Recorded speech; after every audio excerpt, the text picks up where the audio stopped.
तो नमस्कार दोस्तों, परमा एजुकेशन की यूट्यूब चैनल पे आप सभी दोस्तों का स्वागत करते हैं। आज की क्लास बहुत ही इंपॉर्टेंट होने वाली है उन लोगों के लिए जिनका गणित में अच्छा स्कोर न होने के कारण क्या करते हैं, वो सीटेट में फेल हो जाते हैं। तो बार बार फेल होने वाले छात्र आज की क्लास जरूर देखें, और साथ में जो लोग नए हैं उनके लिए तो बहुत ही इंपॉर्टेंट होने वाली है, क्योंकि आज की क्लास में हम जानेंगे कि ट्रिक और यहाँ पे टैग वर्ड के आधार पर प्रश्नों को किस प्रकार से सॉल्व किया जाता है। तो आगे बढ़ने से पहले बता दें कि जितने भी लोगों ने अभी तक हमारे चैनल को सब्सक्राइब नहीं किया तो सब्सक्राइब कर लीजिए, साथ में शेयर कर दीजिए अपने अपने ग्रुपों में, ताकि अधिक से अधिक लोग हमारे चैनल से जुड़ सकें। और टेलीग्राम चैनल को ज्वाइन करके डिस्क्रिप्शन में लिंक दिया गया है, पीडीएफ प्राप्त कर सकते हैं। हर एक क्लास के पीडीएफ उपलब्ध हैं।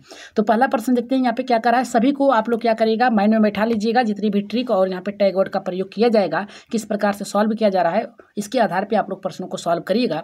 यहाँ पे कह रहा है कि गणित सिखाने का प्रमुख उद्देश्य क्या है। कह रहा है कि what is the main objective of teaching mathematic, यानी गणित सिखाने का प्रमुख उद्देश्य क्या है। तो पहला हमारा यहाँ पे कह रहा है कि कठिन सूत्र रटवाना, टैग वर्ड का प्रयोग करेंगे। तो यहाँ पे रटवाने की बात किया है, निगेटिव वर्ड है, काट दीजिएगा। दूसरा कह रहा है कि प्रतियोगी परीक्षाओं के लिए तैयारी करवाने के लिए बात कर रहा है। तो प्रतियोगी केवल परीक्षाओं के लिए ही गणित पढ़ाना, ये आपका गलत है। देखिए, गणित सिखाने का जो तात्पर्य होता है, अपने सामाजिक जीवन में किस प्रकार से लेन देन किया जा सकता है। अगर आप किसी भी जॉब में नहीं है तो अपने सामाजिक कार्य में कर सकते हैं। तो प्रतियोगी परीक्षाओं के लिए तैयारी कराना, ये तो गलत होगा। तीसरा हमारा करा कि गणितीय सोच और तर्क विकसित करने की बात करा है। देखिए, यही राइट आंसर होगा आपका।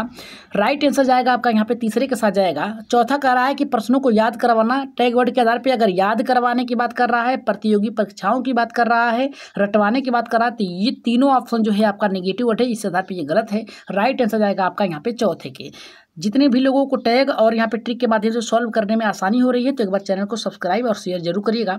यहाँ पे देखिए हमारा दूसरा इसका व्याख्या है, क्या कर रहा है। व्याख्या के अंतर्गत बताया गया है कि गणित जो है सिखाने का उद्देश्य नहीं, केवल क्या कर रहा है, तत्वों को याद कराना नहीं, बल्कि तार्किक और विश्लेषणात्मक सोच को विकसित करने की बात कर रहा है, डेवलप करने की बात कर रहा है, लॉजिकल की बात कर रहा है, यहाँ पे थिंकिंग की बात कर रहा है, इसकी बात होनी चाहिए। तो राइट आंसर यहाँ पे तीसरा था। आगे बढ़ रहे हैं यहाँ पे दूसरे प्रश्न पे, जो कि बहुत ही बेहतरीन है, और इसका आंसर देखते हैं कितने लोगों का पहले प्रश्न के आधार पे आ जाता है। तो यहाँ पे देखिए क्या कह रहा है। दूसरा कह रहा है कि गणित सिखाने में यहाँ पे गतिविधि, यहाँ पे कह रहा है गणित सिखाने में गतिविधि आधारित शिक्षण क्यों जरूरी। गतिविधि का मतलब होता है खेल कूद। तो यहाँ पे देखिए कह रहा है कि समय पास करने के लिए, देखिए केवल समय पास करने के लिए, टू पास टाइम की बात कर रहा है, गलत है। कह रहा है छात्रों का ध्यान भटकाने के लिए गणित थोड़े ना होता है। गणित का प्रयोग किया जाता है ताकि बालक उस पर ठोस निर्णय ले सके, तार्किक सोच विकसित कर सके, समझ सके। तो ये तो आपका ऑप्शन क्या होगा, गलत होगा। तीसरा कह रहा है कि अवधारणाओं को ठोस रूप में समझाने के लिए करना चाहिए। यहाँ पे कह रहा है कि टू मैक की बात कर रहा है, यहाँ पे कॉन्सेप्ट की बात कर रहा है, यहाँ पे की बात कर रहा है, यानी जिसकी अवधारणा को ठोस रूप से समझने की बात कर रहा है, यानी सभी को समझकर उसके उत्तर देने की बात कर रहा है। तो राइट आंसर जो जाएगा आपका ऑप्शन नंबर तीसरा सही होगा। चौथा हमारा कह रहा है कि गणना की गति बढ़ाने के लिए, गति बढ़ाने से क्या बालक सीख जाएगा? नहीं, गति बढ़ाएंगे तो बालक थोड़े ना सीखेगा, उसे मंथन करना आना चाहिए, यहाँ पे विश्लेषण करना आना चाहिए। तो राइट आंसर यहाँ पे ऑप्शन नंबर तीसरा सही होगा। इसकी व्याख्या क्या है देख लेते हैं। व्याख्या के अंतर्गत क्या बताया गया है। व्याख्या के अंतर्गत ये बताया गया है कि गतिविधि में यहाँ जो होती है छात्रों को अमूर्त का मतलब होता है सोचने की बात कर रहा है। यहाँ पे विचारों को ठोस रूप में समझने में मदद करती हैं, जिससे सीखना रुचिकर और प्रभावी बन जाता है।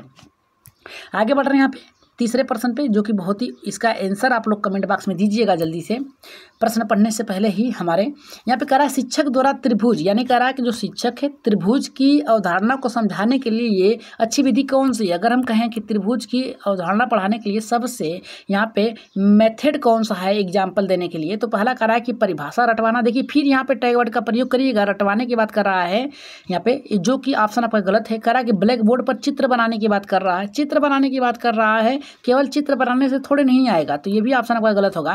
त्रिभुज के मॉडल देना, यानी उसका क्या करना है, यूज करने के लिए, ट्रायंगल यहाँ पे मॉडल बनाने के लिए बात कर रहा है। और यहाँ पे चौथा कर रहा है गृहकार होमवर्क ज़्यादा देने से नहीं होगा, यहाँ पे अवधारणा को समझाने की बात कर रहा है, तो उसका मॉडल प्रस्तुत करेंगे तभी तो आएगा, अवधारणा तो मॉडल में ही आएगा ना। तो राइट आंसर यहाँ पे किसके साथ जाएगा, यहाँ पे तीसरे के साथ जाएगा। दूसरा ऑप्शन आपका गलत होगा। आगे बढ़ रहे हैं यहाँ पे इसकी व्याख्या है, उसको देख लेते हैं। व्याख्या के अंतर्गत बताया गया है कि मॉडल से छात्र त्रिभुज के आकार, जैसे इसके आकार के बारे में जानेंगे, इसकी भुजाओं के बारे में जान जाएंगे, कोणों को बेहतरीन तरीके से समझने के लिए ए, बी और सी का और यहाँ पे अनुभवजन्य शिक्षण को बढ़ावा देते हैं, जिसके कारण क्या होता है, बालक को उसमें समझने में यहाँ पे बेहतरीन तरीके से समझ सकते हैं। आगे बढ़ रहे हैं यहाँ पे चौथे प्रश्न पे। चौथा प्रश्न हमारा यहाँ पे देखिए क्या कर रहा है। चौथा ये कर रहा है कि गणित में त्रुटियों का मुख्य कारण क्या होता है। तो what is the main of reason of error in mathematical. तो यहाँ पे कह रहा है पहला कि अभ्यास की कमी, लॉ का आप यहाँ पे प्रैक्टिस की बात कर रहा है। दूसरा कर रहा है कि अवधारणाओं की गलत समझ की बात कर रहा है, कॉन्सेप्ट जो होता है उसको समझ नहीं आता है बालक के, इसके लिए। तीसरा कर रहा है शिक्षक की डांट यहाँ पे कर रहा है। चौथा कर रहा है पुस्तक का कठिन होना। पुस्तक का कठिन होना इससे मतलब नहीं होता है छात्र किस प्रकार से पढ़ रहा है, शिक्षक किस प्रकार से बता रहा है, इस पर निर्भर होता है। तो मुख्य कारण अभ्यास की कमी से भी नहीं होता है, अवधारणाओं की गलत समझ। अगर आपको हम बता दें कि यानी जो छोटा बालक होता है उसे हम बता दें कि 2+2 4 नहीं होता है, 2+2 जो होता है 5 होता है, तो ये अवधारणा उसके लिए गलत है। तो ये जो होता है गणित उसे क्या लगता है, यहाँ पे कठिन लगता है, त्रुटि करता है। तो यहाँ पे हमें बताना चाहिए कि 2+2 ही 4 ही होता है, 5 नहीं होता है। तो इसलिए आधार पे हमारा राइट आंसर जाएगा यहाँ पे दूसरे के साथ जाएगा। आगे बढ़ते हैं, यहाँ पे इसकी व्याख्या के बारे में देख लेते हैं। व्याख्या के अंतर्गत बताया गया है कि जब छात्र कोई अवधारणा सही समय से समझ में नहीं आता है तब वो क्या करता है, गलतियां करता है, चाहे वो कितना भी अभ्यास कर ले। अगर अवधारणा कॉन्सेप्ट गलत है तो बालक क्या करेगा, हमेशा गलत ही करेगा, यानी एरर आ रही है तो उसे दूर करना चाहिए। आगे बढ़ रहे हैं यहाँ पे, आगे पाँचवें प्रश्न पे। पाँचवा प्रश्न देखते हैं क्या करा है हमारा। पाँचवा प्रश्न हमारा ये करा कि संख्यात्मक बुद्धिमत्ता किसका उदाहरण है। तो पहला हमारा करा है कि भाषाई कौशल, यहाँ पे करा है कि। दूसरा करा है कि अंतः व्यक्तित्व कौशल। तीसरा करा है कि तार्किक गणितीय कौशल। चौथा करा है कि शारीरिक। अब देखिए यहाँ पे कुछ हम ट्रिक लगाएंगे। ट्रिक ये लगाएंगे कि यहाँ पे संख्यात्मक करा है कि बुद्धिमत्ता। अगर बुद्धि की बात किया है तो आप तर्क करेंगे, थोड़ा सा विचार करिए, तर्क करेंगे, विश्लेषण करेंगे, तभी तो होगा। अब देखिए तर्क करने वाला इस ऑप्शन में कौन सा है। भाषाई तो जो होगा आपका यहाँ पे, भाषाई जो होगा आपका हिंदी से जाएगा, ठीक। अंतः व्यक्तित्व जो होता है एक विचारक होगा, क्या होगा, विचारक होगा। लेकिन जो आप तर्क करेंगे तार्किक होगा, गणितीय कौशल होगा, लॉजिकल मैथमेटिक स्किल होगा। तो राइट आंसर जाएगा। कुछ इतना भी लगाइए कि आप प्रश्न सॉल्व कर रहे हैं गणित के, तो गणित से संबंधित ही होना चाहिए। तो शारीरिक कौशल तो होगा नहीं, तो राइट आंसर आपका ऑप्शन नंबर यहाँ पे तीसरा एकदम सही होगा। इसकी व्याख्या क्या है उसको देख लेते हैं। व्याख्या के अंतर्गत क्या बताया गया है। व्याख्या के अंतर्गत बताया गया है संख्यात्मक बुद्धिमत्ता का अर्थ होता है संख्याओं और तर्क को समझना और उपयोग करना। यह गणित और तर्क के माध्यम से व्यक्त की जाती है। आगे बढ़ रहे हैं यहाँ पे नेक्स्ट प्रश्न पे, जो कि बहुत ही बेहतरीन है। अगर क्लास बेहतर लग रही है तो एक बार सब्सक्राइब जरूर करिएगा। अगर आपकी कोई डाउट है तो कमेंट बॉक्स में जरूर करिएगा। उस डाउट को दूर करने के लिए उपयोग यहाँ पे कुछ कार्य किए जाएंगे हमारी तरफ से, जो कि आपके डाउट जो है उसे दूर करना बहुत ही जरूरी है। इस आधार पर आप लोग कमेंट में छोड़ दीजिएगा पिन करके कि क्या आप लोगों के डाउट है। छठा करा कि कौन सा मूल्यांकन विधि गणितीय सोच को सबसे अच्छा मापती है। तो पहला करा कि मौखिक परीक्षण, ओरल टेस्ट। दूसरा करा कि परियोजना कार्य, यहाँ पे प्रोजेक्ट वर्क। तीसरा करा बहुविकल्पी मल्टीपल चॉइस क्वेश्चन की बात कर रहा है। और चौथा करा है कि कार्यपत्रक वर्कशीट की बात कर रहा है। तो राइट आंसर यहाँ पे छठे का किसके साथ जाएगा। अगर हम लोग देखें मूल्यांकन की बात करता है तो आप किस में जाएंगे, इतना याद रखिएगा। अगर मूल्यांकन की बात कर रहा है तो आप परियोजना की बात करेंगे, प्रोजेक्ट वर्क की बात करेंगे, क्योंकि मूल्यांकन जो होता है एक बालक का प्रोजेक्ट होता है। जैसे मान लीजिए आपको एक बात याद रखना, अगर मूल्यांकन दिया है गणित में तो आपको अगर ऑप्शन में परियोजना दिया है तो आप क्या सोचेंगे। जैसे किसी बालक को क्या करना है, यहाँ पे नंबर देना है, तो सबसे पहले वर्कशीट जब तैयार करेंगे उसके पिछले वर्ग कार्य को देखेंगे, उसके आधार पे ही आप उसको नंबर देंगे 1/2, यानी 10 में से 20 नंबर, 20 में से 10 नंबर पाया है, इस आधार पे और वर्कशीट करेंगे, परियोजना करेंगे। तो राइट आंसर यहाँ पे जाएगा किसके साथ जाएगा, दूसरे के। आगे बढ़ते हैं, इसकी व्याख्या क्या है उसको देख लेते हैं।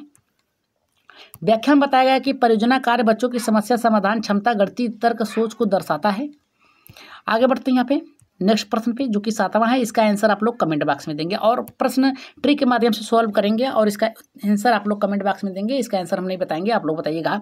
करा कि गणित सिखाने में त्रुटि विश्लेषण का क्या महत्व है। पहला करा कि व्हाट इज द यहाँ पे करा कि importance of error analysis is the thinking of mathematics. करा कि छात्रों को सजा देने के लिए। आप लोग इसका आंसर आप लोग कमेंट बॉक्स में दीजिएगा। दूसरा करा छात्रों की कमियों को उजागर करने के लिए। करा कि छात्रों की सोच को समझने के लिए। चौथा करा छात्रों की गलतियां याद दिलाने के लिए। तो राइट आंसर यहाँ पे कौन सा सही होगा, 7वें का। इसका आंसर आप लोग कमेंट बॉक्स में दीजिएगा, बताइएगा कि 7वें का आंसर कौन सा सही होगा, पहला, दूसरा या फिर तीसरा। यहाँ पे देखिए क्या करा हमारा, यहाँ पे 8वां प्रश्न। 8वां करा कि यहाँ पे जो गणित है भय से निपटने का सबसे अच्छा तरीका क्या है? तो पहला करा कि अधिक गृह कार्य देना, दूसरा छात्रों को डांटना, तीसरा करा खेल गतिविधियां द्वारा बढ़ाना और चौथा करा कठिन समस्या देना। तो राइट आंसर यहाँ पे 8वें का किसके साथ जाएगा? अगर हम बात करें भय, यहाँ पे गणितीय भय से निपटने के लिए सबसे अच्छा तरीका क्या है? तो खेल और गतिविधियों के माध्यम से बालक अच्छे तरीके से सीखेगा, रुचि भी लेगा। Use game and activity. तो राइट आंसर जो जाएगा आपका यहाँ पे तीसरा एकदम सही होगा। आगे बढ़ रहे हैं यहाँ पे देखिए, सभी के सभी हम लोग क्या करेंगे, टैग वर्ड के प्रयोग करके हम लोग सॉल्व कर रहे हैं। तो इसका व्याख्या क्या है? खेल और गतिविधियां गणित कमजोर, यहाँ पे गणित को कमजोर बना देती है, जिससे डर क्या होता है, दूर हो जाती है। आगे बढ़ रहे हैं यहाँ पे 9वें प्रश्न पे, जिसका आंसर आप लोग बताएंगे जल्दी से। ये कह रहा है हमारा कि अवधारणात्मक समझ को परखने का सबसे अच्छा तरीका क्या है? What is the best way? आप यहाँ पे कह रहा है कि एसेस, यहाँ पे कह रहा है कि इसके द्वारा जो बनाया गया है अवधारणात्मक, उसको समझने के परखने के लिए सबसे अच्छा तरीका कौन सा है? कह रहा है कि केवल उत्तर देना। देखिए टैग वर्ड का प्रयोग करेंगे, यहाँ पे केवल शब्द दिया है, काट दीजिएगा। रटवाने की बात किया है, काट दीजिएगा। बच्चों को समझ, बच्चों से समाधान की प्रक्रिया पूछना। देखिए खुद से पूछेंगे तो बालक यहाँ पे एक्टिव हो जाएगा। तो राइट आंसर यहाँ पे जाएगा, यहाँ पे 9वें का तीसरे के साथ जाएगा। जितने भी लोगों का ऑप्शन नंबर तीसरा है, वस्तुनिष्ठ प्रश्न पूछेंगे। वस्तुनिष्ठ प्रश्न पूछने से उसका बताया प्रश्न उत्तर आएगा। तो यहाँ पे राइट आंसर जाएगा यहाँ पे तीसरे से। आगे बढ़ते हैं, यहाँ पे इसकी अवधारणा क्या है? अवधारणा में कुछ नहीं दिया है। आगे बढ़ रहे हैं हम लोग 10वें प्रश्न पे। 10वां प्रश्न करा है कि प्रारंभिक कक्षाओं में गणित सिखाने का मुख्य उद्देश्य क्या है? पहला करा कि कठिन यहाँ पे गणनाएं करवाना, दूसरा बोर्ड परीक्षा तैयारी करना, तीसरा करा है कि बुनियादी अवधारणाओं की समझ देना, चौथा करा है कि तेज गति से हल करना। तो राइट आंसर यहाँ पे 10वें का किसके साथ जाएगा? तो देखिए यहाँ पे प्रारंभिक कक्षा यानी 1 से लेकर 5 तक की बात कर रहा है, या फिर 1 से लेकर 2 तक की बात कर रहा है। गणित सिखाने का मुख्य उद्देश्य क्या है? जब भी गणित सिखाएंगे तो आप तीसरी कक्षा से सिखाएंगे, प्रारंभिक से। तो यहाँ पे राइट आंसर यहाँ पे किसके साथ जाएगा? यहाँ पे बुनियादी अवधारणाओं को समझ देना। तो राइट आंसर यहाँ पे क्या होगा? पहला होगा। यहाँ पे समझ देने की बात है, 1 2 3 4 लॉजिकल नंबर को बताने की। आगे बढ़ रहे हैं यहाँ पे करा प्रारंभिक स्तर पर मुख्य उद्देश्य बच्चों की संख्याओं को आकार और पैटर्न को समझा देना चाहिए, ताकि बालक क्या करें, उसे सीख सके। 11वें प्रश्न पे आगे बढ़ते हैं। 11 का करा खेल आधारित गणित शिक्षण का मुख्य लाभ क्या है? पहला करा कि समझ व्यतीत करना, दूसरा करा छात्र अनुशासित रहें, तीसरा करा सिखाने में रुचि बढ़ती है, चौथा करा यहाँ पे सीखने में रुचि बढ़ता है, और चौथा करा कि छात्रों में प्रतियोगिता बढ़ती है। तो 11वें का राइट आंसर अगर हम बात करें तो सीखने में रुचि बढ़ती है, इसलिए खेल आधारित जो गणितीय शिक्षण होता है इसका यही लाभ होता है। आगे बढ़ रहे हैं, यहाँ पे इसकी जो व्याख्या है उसको देख लेते हैं। व्याख्या में बताया गया है कि खेल बच्चों की स्वाभाविक रूप से आकर्षित करते हैं, जिससे वे सक्रिय रूप से भाग लेते हैं। आगे बढ़ रहे हैं यहाँ पे 12वें प्रश्न पे। 12वां प्रश्न बहुत ही बेहतर है। ये देखिए कह रहा है गणित में मूल्यांकन का उद्देश्य क्या होना चाहिए? तो पहला कह रहा है कि असफलता दिखाना, दूसरा ग्रेड देना। देखिए ग्रेड देने की बात कर रहा है, गलत है।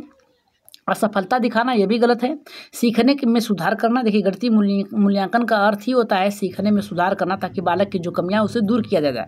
ठीक है, तो यहाँ पे डराना और असफलता और ग्रेड देना ये नेगेटिव वर्ड है, इस आधार पे ये तीनों गलत है। राइट आंसर यहाँ पे ऑप्शन नंबर तीसरा एकदम सही होगा। आगे बढ़ते हैं यहाँ पे नेक्स्ट प्रश्न पे, जो कि आपका 13वां प्रश्न है। इसका आंसर आप लोग कमेंट बॉक्स में दीजिएगा, क्योंकि हर रोज आप लोगों के लिए 3 प्रश्न छोड़े जाते हैं, जो कि सर आप लोग कमेंट बॉक्स में देना होता है। तो 13वां हमारा ये कह रहा है कि गणितीय संकल्पनाओं को वास्तविक जीवन से जोड़ने का लाभ क्या है? वास्तविक जीवन से जोड़ने का मतलब होता है एक बालक जो है वो क्या करता है, मार्केट जाता है, मार्केट से सब्जियाँ कुछ लेकर आता है, और वो क्या करता है, गणित का प्रयोग करके उन सब्जियों को खरीदता है। तो ये वास्तविक जीवन हो गई। तो इसके लाभ क्या है? तो पहला याद रखने में आसानी होती है। देखिए याद करना नेगेटिव वर्ड है, पहले ही बता दिए आपको। संकल्पनाओं की गहराई से समझ करना एकदम राइट आंसर होगा।